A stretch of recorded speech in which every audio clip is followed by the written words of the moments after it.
Say Pepin isn't thriving, our students don't do well, but they actually are. Our test scores are very good, our students perform very well. But we do have significantly different dynamics that we're talking about. We're a small rural district in the western part of the state. There's a desperate need for funding in rural Wisconsin school districts. All students need to have access to high-quality educational opportunities. We're at a critical moment in time for our rural school districts in the state of Wisconsin.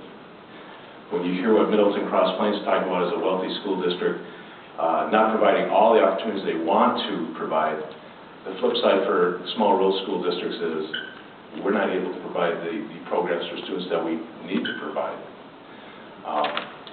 So, like I said, if they're straining to make ends meet and provide those students with educational opportunities, this means small rural school districts like Pepin are on the brink of being able to survive.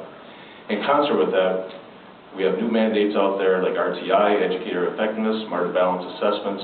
Small schools currently lack the human resources to implement these initiatives.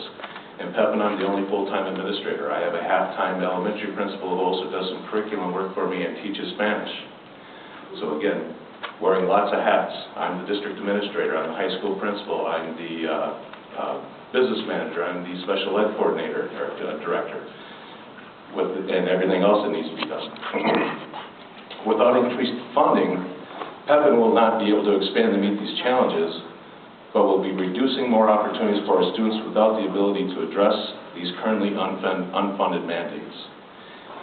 The only response Pepin has to this problem is to do more with less. Pepin area schools has done more with less the last 20 years under revenue limits. Since my arrival in Pepin 9 years ago, we've reduced our entire staffing by 25%. What we're being asked to do with these new mandates is somehow find, not only with this funding year, I'm going to have to reduce staff even more, and then we're supposed to be able to find ways to do all these new initiatives with our students.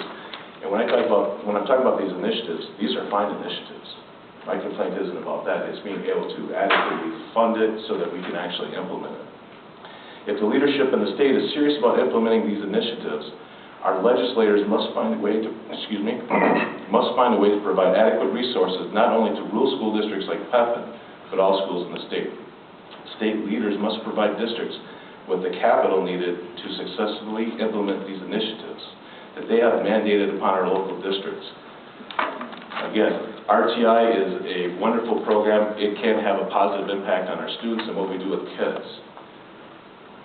But I think it's important to remember, my local taxpayers aren't demanding that we implement RTI in Pepin area schools. That doesn't mean this isn't going to be a good thing for Pepin area school students. The state is mandating this. And at some point, there's a disconnect between what our local taxpayers are asking us to do as students and what the state is mandating. And if the state wants to mandate it, my point is they've got to find a way to fund this so we can do it. Without the resources, the leaders of the state might as well ask us to land a man on Mars. Like all schools in the state of Wisconsin, without the adequate resources, Pepin will be as likely to accomplish the work of innovating and transforming our public school into a 21st learning center that we want for our students as pulling off a Martian lander. I mean, the bottom line is, how do we do these things when we don't have the resources to do them? And I'm no different. I see Jim Connell back there at Shell Lake, a very similar sized school district. I grew up in Shell Lake, so I followed the school district. Jim was hired a couple of years ago. They made a decision to keep 2 principals and a superintendent. That was a good decision as far as moving forward in the future. I'd like to go to my board. I've got one board member here. I'd like to go to my board and say, we need to add an administrator to pull these things off. There's 2 problems. Number 1, I don't think we'd ever make a fly in our community. Number 2, I'm the business manager too.